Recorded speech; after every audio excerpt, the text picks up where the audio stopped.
Përshëndetje student. Sot ne do të mësojmë për strukturat të dhënave me C#.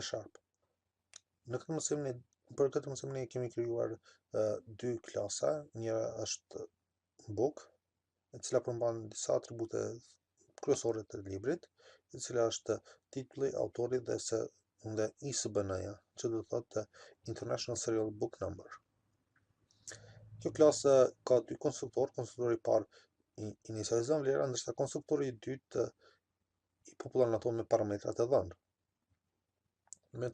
Kjo klasë ka dy metoda ndihmëse, e cila është metoda e anashkaluar e objektit të .NET-it, toString, sepse origjinale toStringu na kthen vlerën hashtag të vlerën adresën memorike të objektit, ndërsa ne po zëvendësojmë atë që do të na kthej autorin një minus aty dhe pastaj titulli i librit në thojza.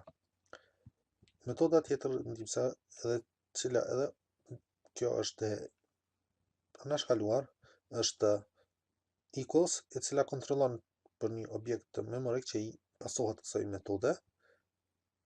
Nëse objekti i dhënë është i tipit book, atëherë ky objekt kthehet në mënyrë eksplicite, pra kjo mënyrë e shënimit me klapa të vogla me emrin e klasës e bën konvertimin eksplicit të objektit memorik në klasën të tipit book. Pastaj ne i qasim atributeve të kësaj klase që është ISBN-ja. Nëse tipi i dhënave nuk është book, atëherë automatikisht kthehet false, por nëse nuk do ta kishte këtë ifin, nëse do të jepnim objekt tjetër ta kontrollonte, automatikisht ky rresh do të quante një exception, e cila do të thoshte që nuk mund të konvertohet objekti çfarëdoshëm në objektin book, sepse nuk është i tillë. Pra ne me këtë kemi anashkaluar një gjë të tillë. Te klasa person, këtu edhe kjo ka disa atribute dhe dy konstruktor. Konstruktori i parë, siç e shohim tash, është thjesht inicializim i vlerave të atributeve të klasës, ndërsa konstruktori i dytë i popullon ato. Edhe kjo i ka metodat toString si dhe equals. Mirë, në rastin ton te equals këtu e shohim që kontrollohet emri dhe mbiemri i të dy personave, se janë të barabartë. Atëherë personi është ai. Okej, le të shkojmë të fillim. Këtu kemi të deklaruar disa variabla të ndryshme, apo fusha, siç njihen në C#, si dhe kjo është forma në cilën do të paraqitim rezultati i punës së këtij kodi që kemi shkruar. Metoda të cilat i ka kjo klasë janë edhe të paraqitura përmes kësaj menysë kontekstit që paraqiten në anë të tasit të djathtë të miut.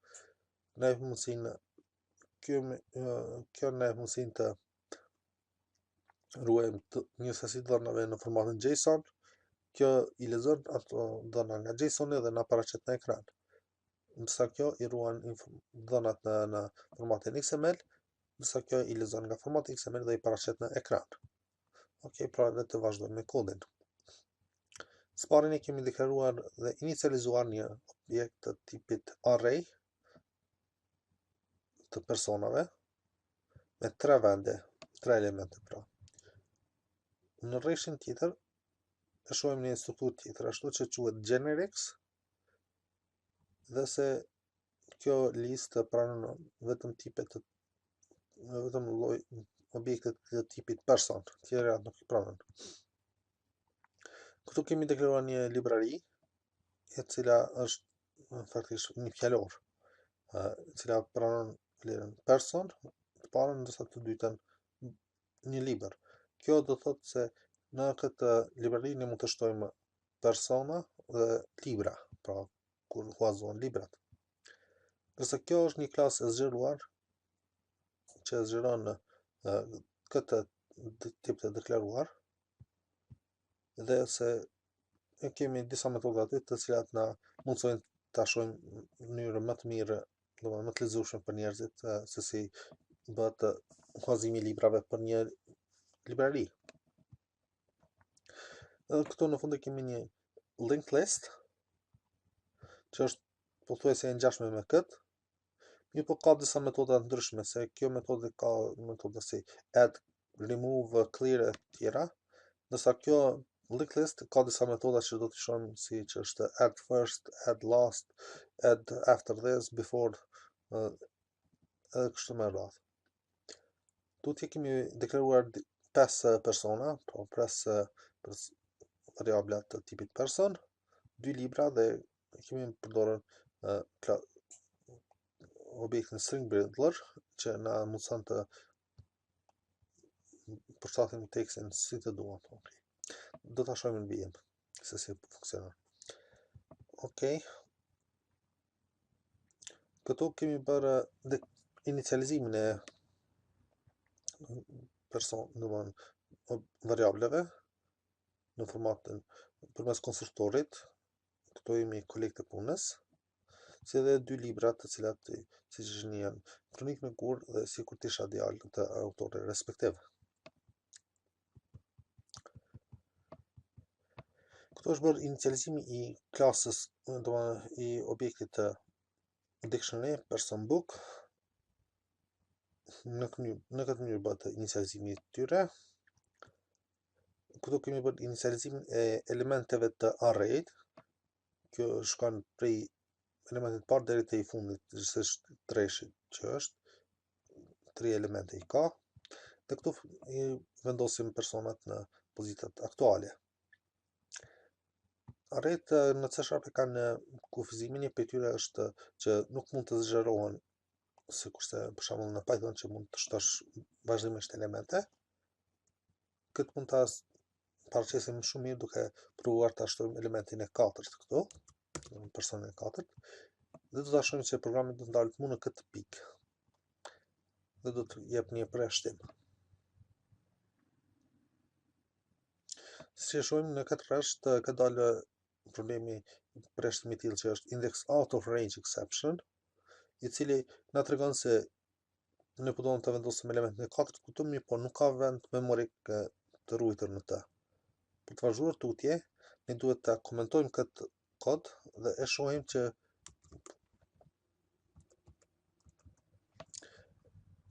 programi vazhdon tutje, po ne do të ndalim pra këtu. Këtu siç e shohim është një cikël for. Ta komentojmë pak këtë, që komentojmë, okej. Që të shihet pak më mirë.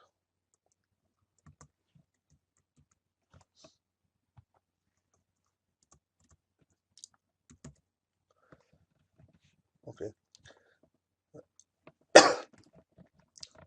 Në gjë më tani kemi parë se cikli for për shkruat këtë mënyrë.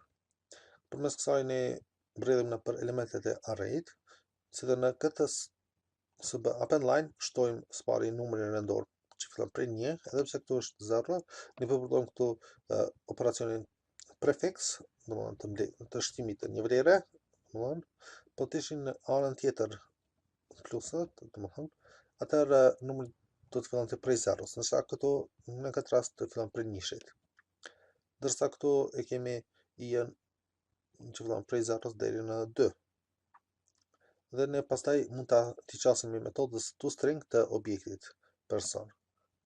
Ndërsa në këtë rastin e ri të for each-it, që është komplet njëjtën punë e kryen, por këtu është pak më ndryshe. Këtu spari mund ta përdorim për shembull tipin e dhënë var, i cili pranon çfarëdo elementi, çfarëdo në rastin tonë elementin apo objektin person, po e bartim në këtë variabël këtu. Dhe kjo breu në për çdo elementet e arrayt konkretisht. Pastaj ne shkojmë spari, shtojmë numrin këtu, pikën dhe hapësirën ndarëse, pastaj direkt e thrasim me metodën toString të objektit. Pra nuk është njësoj si këtu që duhet ta indeksojmë arrayn, por këtu e përdorojmë item.toString. Këtu siç e shohim janë të gjitha metodat dhe atributet e klasës, mirëpo ne na intereson vetëm toStringu. Çfarë bën kjo create? E shton në listën e personave me numër rendor, si dhe emrin dhe mbiemrin e tyre. Okej. Le të vazhdojmë tani me librarinë. Kjo është e tipit të dhënave person book. Tash ta komentojmë këtë kodin, ta shohim se çfarë ndodh në fakt. Kjo është metodë e cila provon ta shtoj një çift të dhënave. Person që është si qels, ndërsa book është si vlerë. Por nëse provojmë ta shtojmë vlerat të njëjta, si mos të pjesa e parë, domethënë si key, atëherë paraqet problem. Që ta shohim tash se programi do të ndalet mu në këtë pikë. Dhe shohim që këtu në ka dalë argument exception, i cili është i patrajtuar, pra i patrajtuar pa bllokun try catch. Okej, e komentojmë këtë rresht. Dhe shohim që programi vazhdon tutje. Okej, e ndalim në këtu programin. Tash ndalim te klasa e cila është që kemi shkruar vetë, që quhet libdic. Edhe kjo është një librari në formë të dictionaryt. Shkojmë ta shohim metodën ku është, okej. Spari ta shohim pak klasën se si duket. Kjo librari është deklaruar në këtë mënyrë, si dhe këto dy pika tregojnë se kjo klasë po zgjon atributet edhe krejt të sjelljen që ka të këtij dictionary. Por çfarë kemi bërë ne? E kemi shtuar dy metoda, të cilat e para provon ta shtoj atë person, dhe e dyta na paraqet tekstin më të lexueshëm në ekran. Këtu ne këtë metodë e thrasim fillimisht përmes programit, ndërsa këto e shohim që s'para kemi deklaruar një string builder, pastaj provojmë të shtojmë që këtë tekst duke provuar ta caktojmë librin B të personi P. Nëse metoda që thirret këtu, që shkon këtu pastaj aty, s'para deklarohet një libër i ri, pastaj përmes kësaj metode, e cila i pranon dy parametra, po parametri i parë duhet të jetë qelsi që kërkohet, ndërsa kjo parametri i dytë duhet të jetë patjetër duhet ta ketë këtë simbolin at, sepse kjo metodë përmes kësaj variable e kthen rezultatin. Ndërsa këtu kjo metodë e kthen rezultatin si bull që është gjetur apo false që nuk është gjetur fare. Tani ne këtu e kontrollojmë nëse janë të barabartë të libra, nëse nuk ka ndonjë libër apo person të regjistruar këtu, atëherë kjo kthehet null dhe këtu nuk janë të barabarta. Pra automatikisht kthehet false, atëherë lejohet shtimi i atij çifti dhënave si person dhe libër, dhe rezultati kthehet true, përndryshe rezultati është false. Okej, tani do ta shohim se si funksionon kjo. Okej, dhe këtu i shohim tash fillimisht këtu, okej, ti ndaj pak. Okej.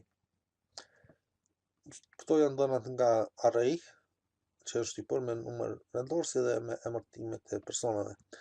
Këtu janë pjesa që kemi provuar t'i shtojmë librat dhe personat. Të shkojmë në kod këtu.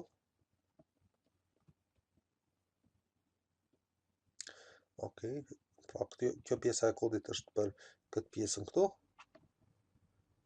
Qëse këtu është rezultati true, këtu është false, siç e shohim këtu, is not assigned to the person Ahmet Murati. Pastaj libri tjetër i caktohet personit Ferizan Bonjaku dhe rezultati është pozitiv.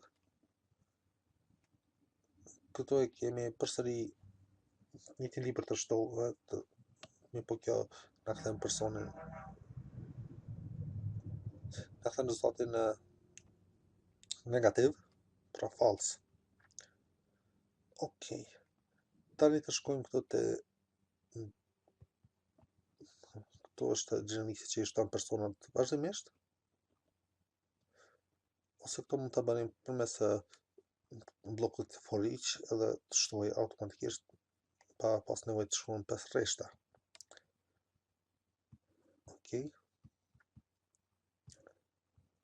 Këtu janë këto të cilat siç e shohim këtu në formë, ne kemi përdorë metodën append format, si dhe shtot nga rreshtieri, ndërsa këtu në program e shohim që për shkak të regional settings që kam unë del lek, se kam shqip kompjuterin, dhe këto si shohim që formatizimi bëhet në këtë mënyrë.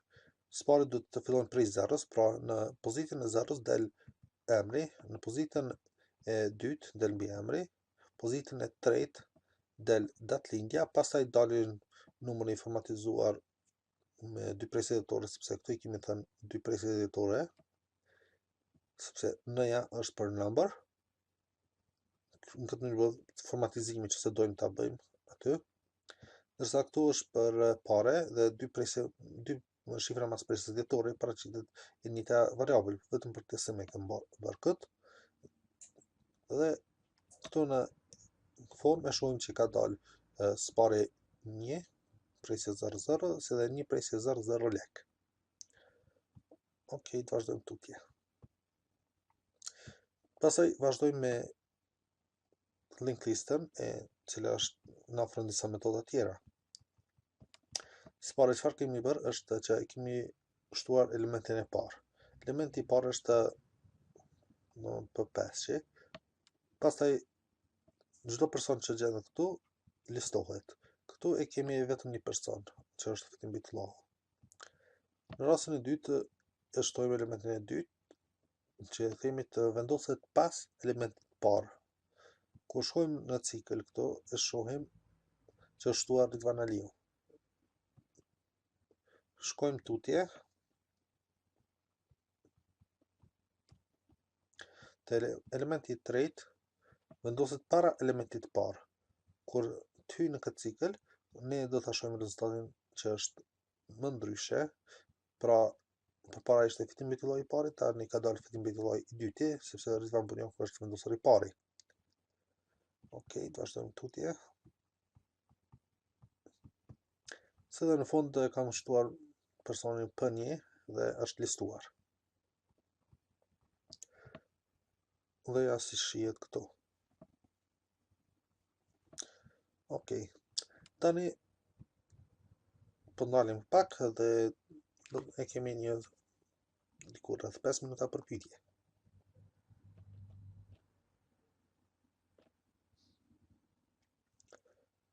Okej, pra. Tash do të flasim për eksportimin e të dhënave në formatin JSON si dhe në formatin XML. JSON do të thotë JavaScript notation, object notation, ndërsa XML është XML formati i tillë. Shumica prej ju shpresoj që nuk keni pasur rast ta shihni formatin e dhënave. XML dhe JSON, këto dyja i kemi ruajtur ne. Okej, këto.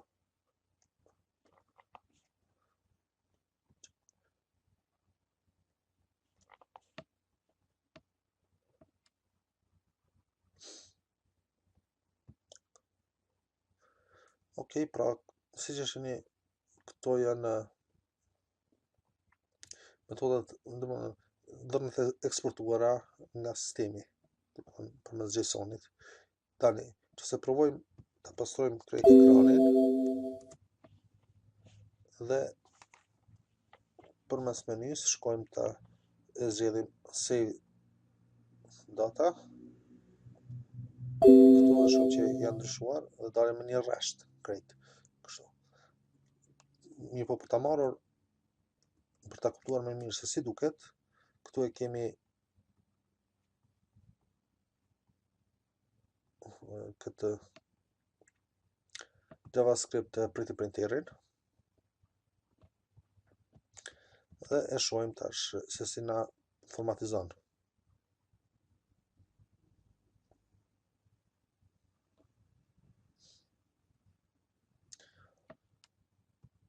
Për ta përdorur JSON-in në C# sepse nuk është ende integruar si duhet në sistem, e shkarkoni këtë librari në këtë mënyrë.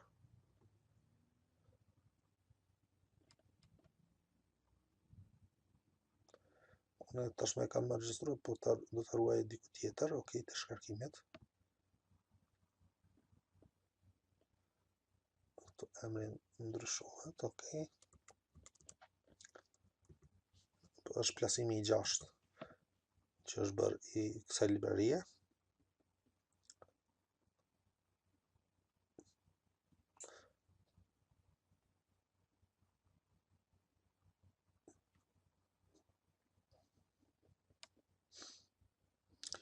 Ok,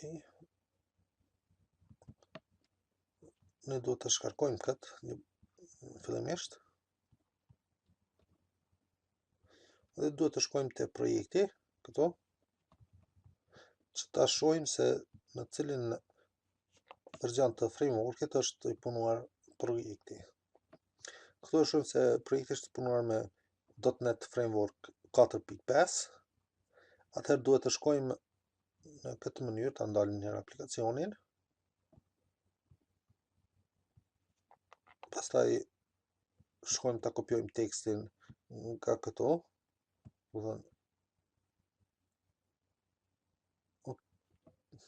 Ok. Pra, këtu gjaten komplet versionet të ndryshme të .NET-it, varësisht se cilë version e bën këtë projektin, e zgjedh aty. Ne do ta marrim 4.5 sepse neve do të na duhet kjo librari. Ok, vazhdojmë tutje.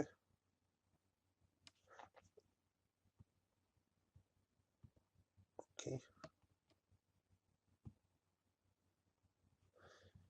Dhe unë edhe pse e kam këtë librari të shtuar, po provoj edhe një herë që t'ju tregoj se si bëhet kjo.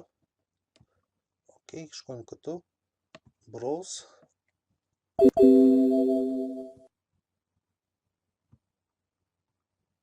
Jemi tashmë në këtë vend se e zgjedhim këtë dhe klikojmë add. Pastaj shtypim ok dhe libraria del këtu dhe pastaj ne mund ta shkruajmë këtë kodin këtu lart using Newtonsoft.json dhe pastaj thjesht i përdorim metodat JSON convert këtu. Ok. Kjo pjesë e kodit e merr shtegun se ku është aplikacioni dhe këtu i vendoset përmes kësaj klase dhe metode kombinohet shtegu me emrin e skedarit, të cilën do ta ekstraktojmë. Mënyra e serializimit të objektit të personales që është generics, ne thjesht po i themi JSON convert peak serialize object dhe po e shkruajmë JSON-in. Kjo metodë duhet të përdoret patjetër që të pastrohet kanali komunikues, si dhe këtu duhet të vendoset close output true. Pasi të mbyllet kjo pjesë e kodit, pra mbyllet kanali i komunikimit. Kjo metodë e lexon JSON-in çfarë ka aty, domethënë, dhe e pason këtu në këtë stringin që kemi deklaruar JSON. Pastaj përmes kësaj mënyre bëhet konvertimi i JSON-it në një objekt. Ne direkt po e kthejmë prej JSON-it në personalized. Pra për atë arsye do të vendoset këtu lloji i tipit dhanave që do të konvertojmë, si dhe mënyra eksplicite ta konvertojmë në atë tip dhëna, sepse këtu nuk kthehet tamam si tipi dhanave personalized, po si objekti i tyre. Si dhe thirret metoda për popullimin e list view-it. Ok, shkojmë te metoda se si është për pak. Thjesht kjo i merr këtë listën, duan prej personave dhe e vendos në ekran. Ok, ta mbyllim këtë.